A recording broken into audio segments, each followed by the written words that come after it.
Today's video does contain disturbing subject matter, and as always, viewer discretion is advised. Particularly story number 3 does have graphic descriptions, and yeah, if you want to skip that one, I understand.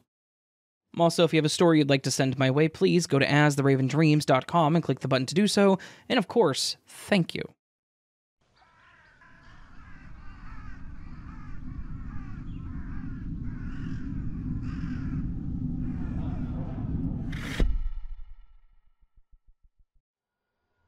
Back when I was fresh out of high school, I used to be a pizza delivery driver for a certain pizza place that is open really late.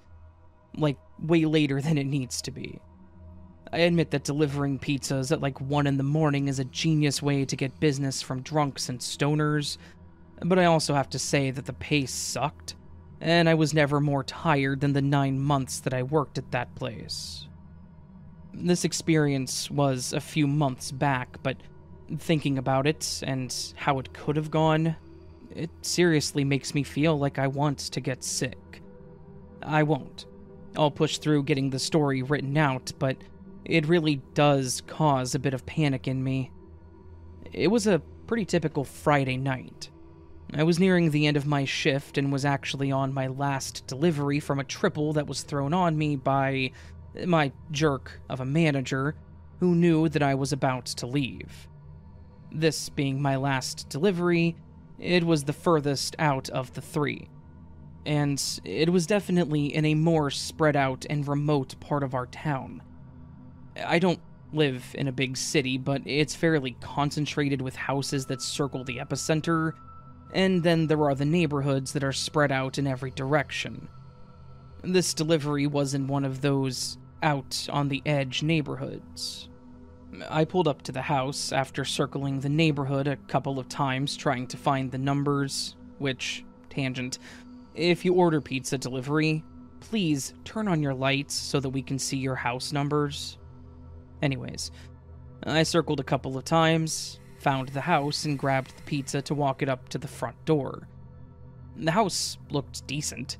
It wasn't run down or anything, it was just really dark. Like maybe the occupant was in bed, or not home. Which, yes, did make me feel a bit uneasy about this delivery, though it wouldn't have been the first time that I had taken a delivery to a drunk person that had passed out after putting it in.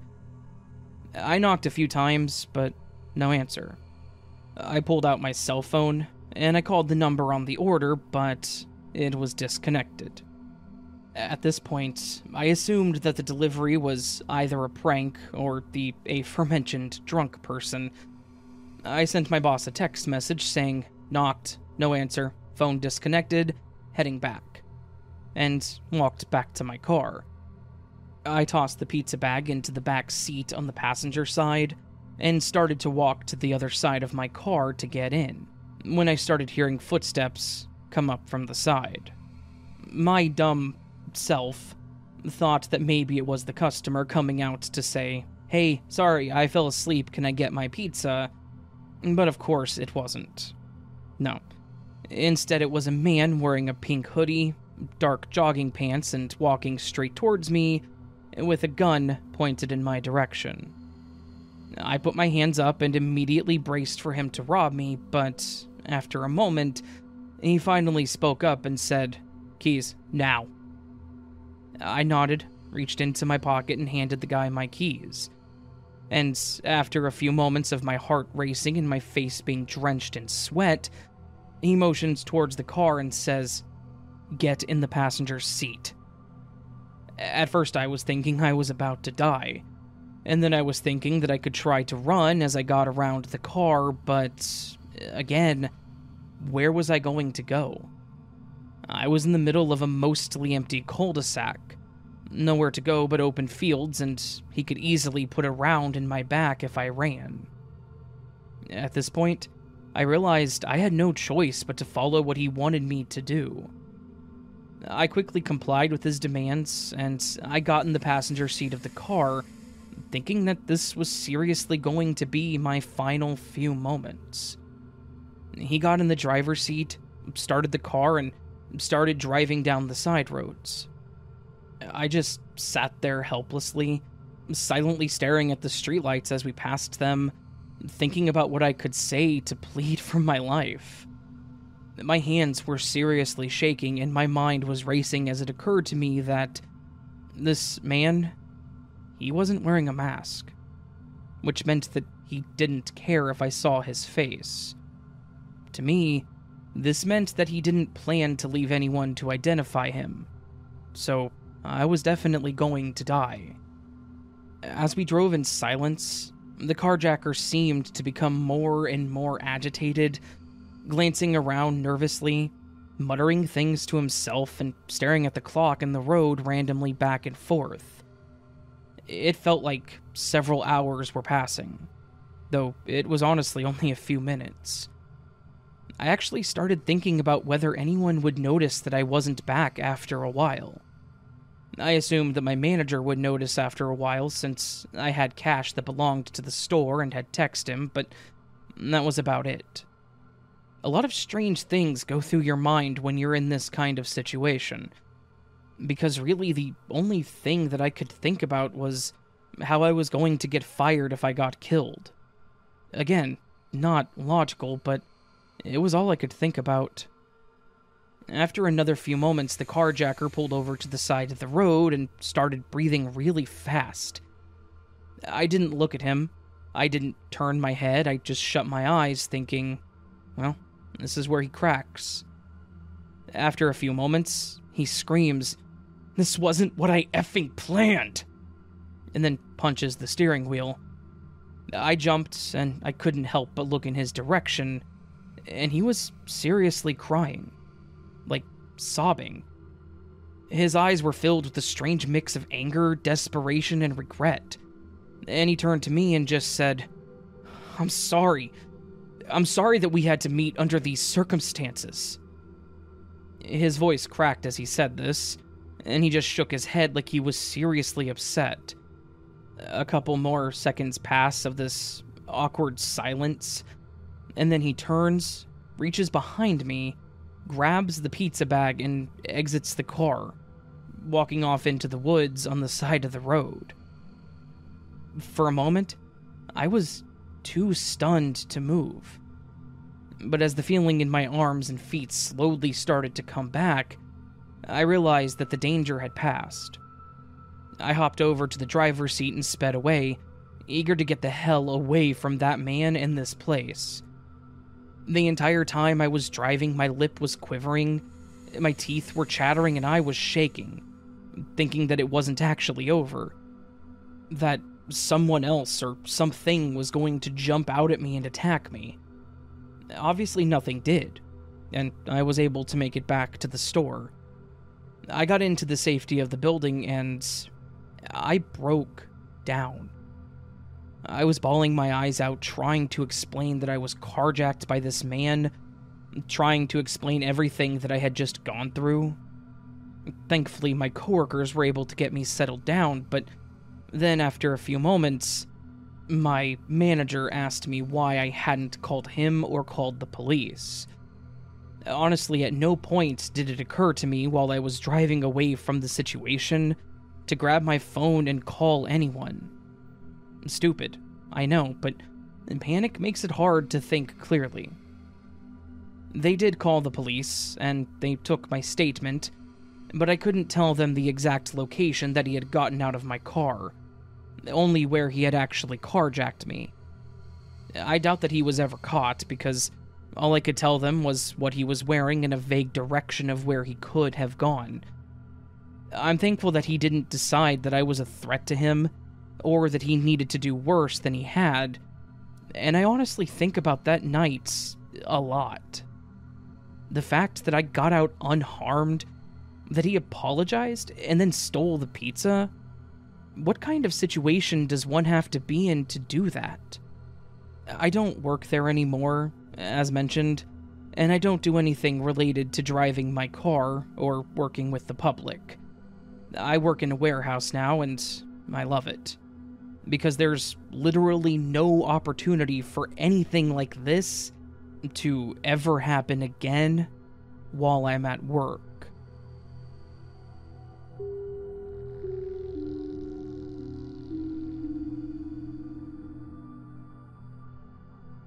About a decade ago, I had an honestly chilling experience while I was out driving at night. I used to work a really weird shift, and I got off the clock at 2 a.m., so my drive home was incredibly boring and empty. For the most part, the highways were completely dead, and I was typically able to get from point A to point B pretty easily. It's one of those stories that kind of shook me. As mentioned, I was driving home that night, just taking my usual route and enjoying the summer breeze as it blew through the windows. It was a really nice night. There was no one else on the highway, and I was just cruising at a bit above the speed limit with some chill tunes playing way too loud through the car speakers. About halfway through the drive, I was rounding one of the curves and started on a downhill portion of the highway. My eyes sort of landed randomly on what looked like a person a bit down the road.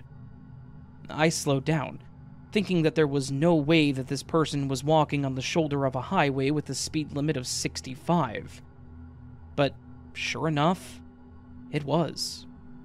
Thankfully, with it being as late as it was, and the highway being completely open like this, I was able to slow down to see if the person was okay, or if they needed help.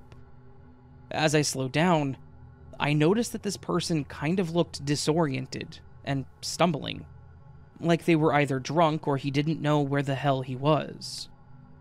I hit a point of being concerned for this person's well-being, and I immediately hit my flashers and stopped next to him. I approached the man cautiously, and as I got closer, I could see that he was a much older gentleman. He looked disheveled with unkempt hair, wearing what looked like a dark red bathrobe and house slippers. What bothered me was the fact that his stare was empty, like his eyes were completely vacant. I rolled down the window and I asked him if he needed help. He paused for a moment, looked at me, and started saying a few things that honestly did not make sense. I remember two things that he specifically said. He was looking for his house because it kept disappearing, and that he couldn't ignore the voices in the shadows. I was starting to get pretty worried about him at this point. I knew that I couldn't just leave him there or ignore this, as it was pretty clear that something was wrong with this man. After a bit of back and forth, I was able to convince him that I could help him find what he was looking for, and he actually did get into my back seat.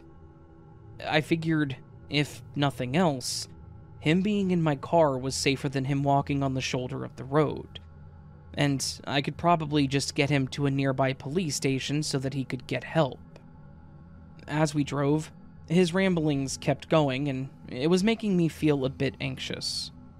I didn't think that he would do anything to me, but part of me was kind of getting this weird feeling that he could do something and he wouldn't be fully aware of what he was doing.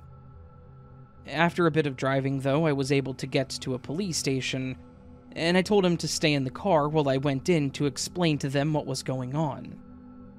Thankfully, they didn't ask too many questions about why I had let him in my car or who I was to him. I think my panicked demeanor helped them to realize that I wasn't doing anything malicious. The officer came out and tried to speak to the man, but he kept saying the same things about the house disappearing and the shadows talking. The officer glanced at me, and I shrugged like, I don't know, man, I'm just trying to help. The officer helped the man out of the car and asked me if I could stick around the station to fill out some paperwork, and maybe answer some other questions if they have them. I agreed, and I sat there on the bench for something close to an hour. I was actually starting to doze off when the original officer finally came back out and asked me to go over my story again. I told him that I was heading home for my shift, saw the man on the shoulder of the highway, and explained that I stopped because he seemed like something was wrong. And I explained that he was saying a lot that didn't make sense. The officer nodded and wrote down what I had said, and then mentioned that he had found some information in the wallet that the man was carrying. So, to explain what exactly had happened. This man was in danger.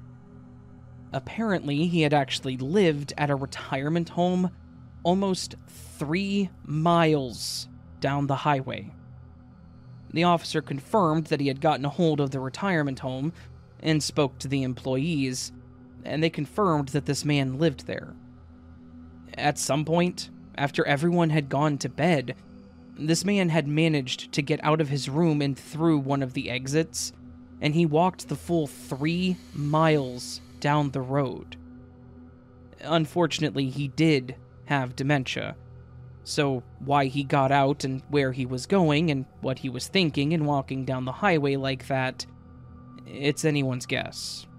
He was adamant about the disappearing house and those voices in the shadows, so maybe that had something to do with it. I don't know, honestly. The officer told me that they had someone from the facility coming to get him, and then mentioned that the facility was likely going to be doing an investigation into how he got out. So, at least that made me feel a bit better about him being safer from then on. They let me go, and the whole time I was driving home, I was seriously staring at the shoulder of the highway and making sure that there wasn't anyone else out there. I knew that there wouldn't be, but I was feeling anxious about it, for some reason. About a week or so later, I actually got a card in the mail from the retirement home. I'm guessing they got my information from the officer when they picked the man up. It was a card with the photo of the man and a few of the nurses. He was smiling and wearing a little birthday hat, and it mentioned that he was celebrating his 89th birthday. There was a short note on it, thanking me too, so that was nice. And I was glad that he was back with people that could help him. Now, this was a long time ago, so it is likely that he's no longer with us, but I do hope that he was able to live out the rest of his time comfortably, and I hope that they were able to keep him secured in their facility after that night.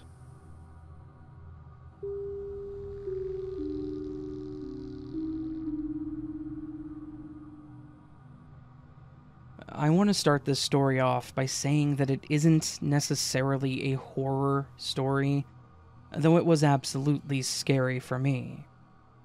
Some people may come out of this story thinking that I'm preachy, and I don't really care if that's how you feel by the end of it. This story is one that is a necessary, cautionary tale for anyone that may put themselves into these kind of situations. This happened when I was 21.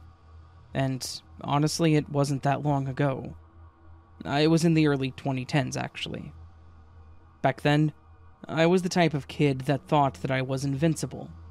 I ran on Red Bull more than sleep, and I know that there are a lot of people out there that seem to do the same. I hope that this story does get through to some of you, and again, preachy, I know, but it's an important experience that needs to be put out there. I was driving home from college on a Friday night, trying to get out to my parents' place to spend a few days so that I could get away from campus. I'd made this drive numerous times, always late in the evening, and I had never had any issues with it. It was a long, monotonous drive, one that was partially main roads and partially winding side roads. On this night, I had been on the road for a couple of hours, and it was pitch black out, and I thought that I was doing okay. I had just chugged a second Red Bull for the drive, and the caffeine was causing my heart to beat fast and my mind to race. I was getting jittery, my left leg bouncing on the floor and my right foot holding the gas pedal down. My eyes kept frantically wandering onto the dull glow of the headlights as they passed, and despite the fact that I was starting to feel a bit lightheaded, I was determined to make this drive without stopping. As the next hour wore on, I started feeling my eyelids grow a bit heavier, which was actually making me angry, as I was running on the caffeine of the energy drinks, yet I was starting to feel tired. My brain was focusing way too hard on how I was feeling, how tired I was starting to get, I started to think that I should pull over and take a minute to take a breath, that me getting lightheaded was something serious, but the stubborn guy that I was telling myself that I only had about half an hour left to go. It was probably the rush of adrenaline that was kicking my ass at the same time that my brain was begging me to sleep. But I was arguing with myself inside about stopping. In the end, my stubborn side won, and I slapped my face telling myself that I wasn't going to give up that easily. And that is where things went completely wrong, and my life would be changed permanently. It must have only been for a couple of seconds, but in the brief moment that my eyes fell shut, my car veered slightly to the side. The sudden jolt of the tires hitting the gravel on the shoulder snapped me awake, only for me to see that I was heading off the road. Panicking, I overcorrected, and I quickly went from correcting to trying to maintain to completely losing control of the situation. My car skidded across the road, and I slammed into a guardrail, causing my car to flip multiple times before finally coming to a hard stop just before hitting a large tree. The force of the impact is beyond description. The glass all shattered, and the only sound alongside the metal crunching was me screaming my lungs out as the whole thing happened. Time completely seemed to slow down as I felt myself being violently tossed around the interior of my car. When it finally came to a rest, I was nothing shy of disoriented and in shock. I could feel my breathing slow down. The world was spinning, and I could feel blood dripping down on my face as the pain of the situation slowly settled in. Despite my injuries, I was able to crawl through the destroyed door and pull myself close to the shoulder of the road. I don't know how I got as far as I did, but I had managed to get close enough to be seen. As I lay there trembling, crying, screaming as loud as I could while in excruciating pain. After what was probably a couple of seconds, a car drove by and they saw me.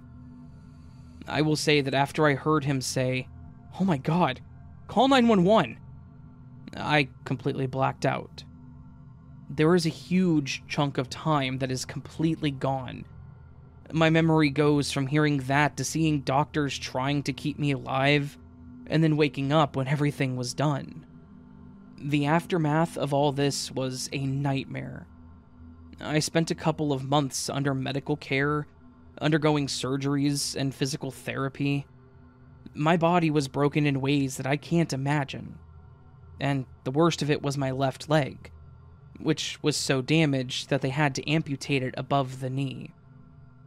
From what I was told, it was completely destroyed, and the fact that I didn't bleed out while crawling up was nothing shy of a miracle.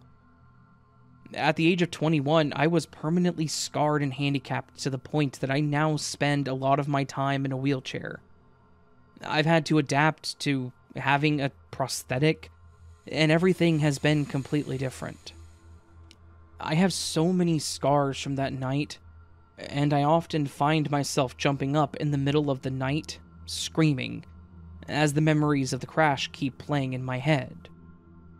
I have adapted, thankfully, but it hurts so much to know that had I made a better decision that night, had I just pulled over and maybe taken a quick nap, I would have been okay. I would have been none the worse for wear, and I would have made it to my parents' house, and life could have just been normal. But I didn't. I didn't make good decisions, and I have to live with the consequences. Again, this isn't for pity, but a warning for anyone that thinks it's smart to push themselves to the end of their rope, that thinks it's okay to keep going when they're tired. The consequences of falling asleep at the wheel can be devastating and life-altering, of which I am a prime example. it's not worth it. Take care of yourself and listen to your body, and don't end up with a story like mine.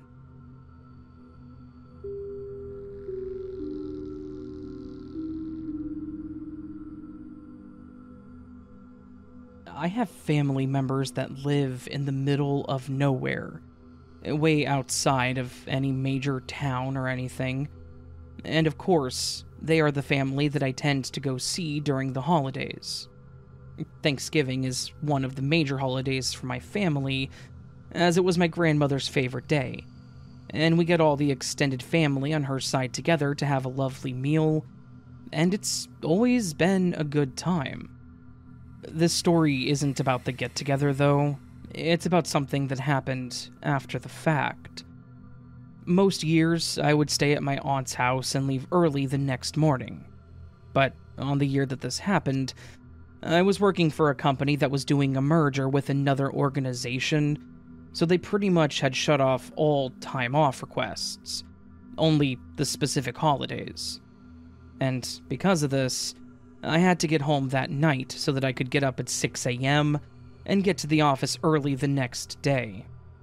If nothing else, it was a pain in my ass, as I hate driving late at night, especially for the full hour that I have to drive to the north to get home. And the fact that they live out in the middle of nowhere means that there are literally no streetlights. I tried to leave at a good time, but it was hard to leave my family that night as they wanted to continue talking and spending time together. So, by the time I got out of there, it was around 10:30 at night. I get out of the driveway and out onto the really dark roads, trying to keep my eyes open and my mind focused on the trip.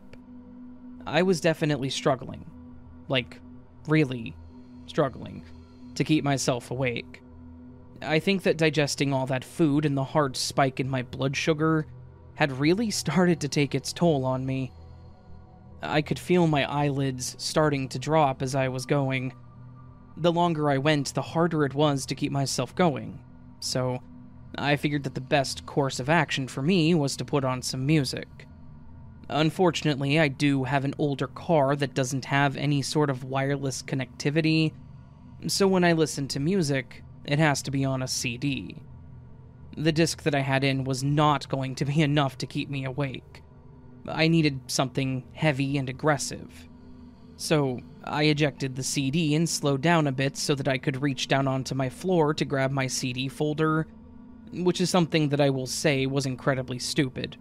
I was taking my eyes off the road and focusing on reaching down to grab my CD holder. Like I said, stupid. But it's what I did. I reached down, grabbed my folder, and grabbed the disc for some metal band, and when I looked back up at the road, I noticed a figure standing there in the middle of the road. I panicked, and I slammed my brakes to do my best to avoid hitting whatever or whoever this was. Thankfully, despite the car being old, it did have a good braking system, and I was able to stop pretty quickly without flipping my car or driving into the trees in the shoulder. When I came to the screeching halt, I was gripping the wheel and just trying to breathe through my excruciatingly painful heartbeat that was pulsing in my head. I honestly thought that I was about to have a heart attack, considering how high my blood pressure was over those couple of seconds. After a few moments of taking deep breaths and just staring at my dashboard, I finally was able to get my mind back to reality, and then realized that I needed to make sure that I actually didn't hit whatever that was. I looked up and out all of the windows and in the mirrors, trying to see if I could see anything. But there was nothing there. I was confused, panicked, and trying to not literally pass out. Where the hell had this thing gone? And what the hell was it? I pulled the car over to the side of the road and parked it so that I could get out and look around to see what was going on. I stepped out onto the road and walked a bit back, looking out into the shadows of the road that was lit only by my taillights. I stared at the darkness, squinted, trying to see if there was anything there, when I did finally see something. In the darkness, I could see what looked to be that same figure. Still mostly shapeless, but almost human-shaped. Just standing in the darkness and looking in my direction. I lifted my hand and waved and shouted back to see if this was a person, and if they were okay. I shouted, "Hey, is everything alright?" And as I did, this figure just stood there completely motionless. I was starting to get freaked out, thinking that this wasn't a person, that it was something else. Something supernatural. I started to walk backwards toward my car, keeping my eyes on this figure, and as I got to my car and reached toward the handle, I heard what sounded like laughing.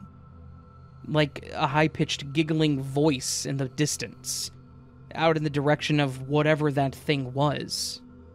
That was all that I needed to hear. I threw my door open, jumped in, and I took back off down the road to continue my trip. I drove the rest of the way in silence, my heart keeping up its stupid fast rate. I'm staring in my rear view mirror every 10 seconds to see if this thing was following me somehow. Obviously it wasn't. Whatever the hell that demonic thing was, it stayed there in the dark. A fact for which I was very thankful. I got home and I struggled to go to sleep that night, just kind of staring at the ceiling with my heart pounding like hell. Honestly, I don't think my BPM dropped below 120 until the next morning. Like, my body was reacting intensely to this whole thing. Like my instincts knew that whatever this was truly dangerous, and it would have been much worse had I not taken off. To this day, I still can't explain what happened on that drive home. I've tried to rationalize it as my imagination just running wild or some sort of prank, but deep down, I know that something truly terrifying was watching me. I've since avoided that stretch of road. I actually found another way to get home from my aunt's house, and the memory of that night haunts me. For anyone that has any sort of name for this thing, or a better explanation, please do let me know. I really can't physically describe it, other than it seemed to just be a living shadow on the road that stared intently.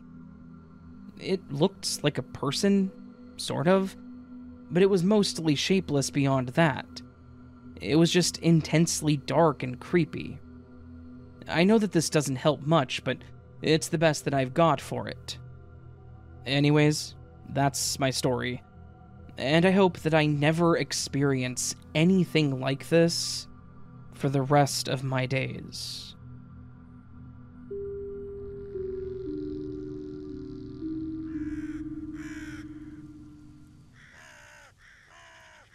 So that, my friends, was a collection of 4 Night Drive stories. Night Drive scary stories. True, scary Night Drive stories. Yep, that's me saying all those words again.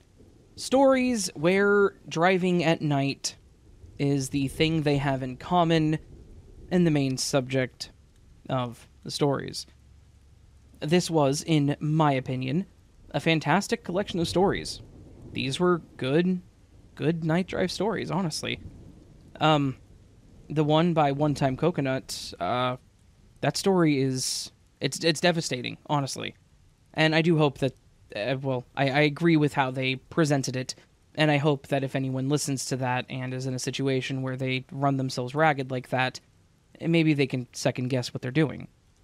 And then there's the Old Man on the Highway, the pizza driving, and then the Thing in the Road. All those just really good, scary nighttime stories. And yeah, I really enjoyed them.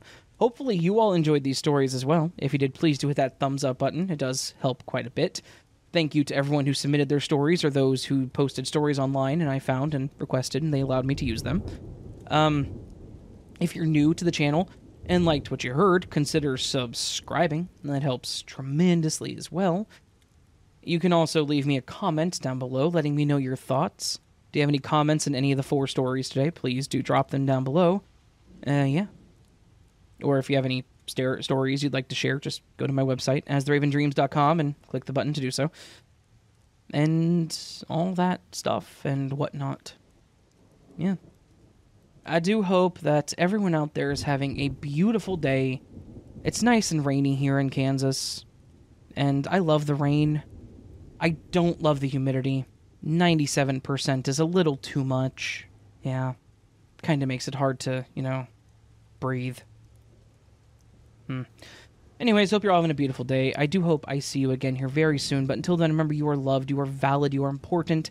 You're the best you that you can be. Never let anyone tell you otherwise, and please don't forget it. And until I see you again, my friend, much love, and sleep well.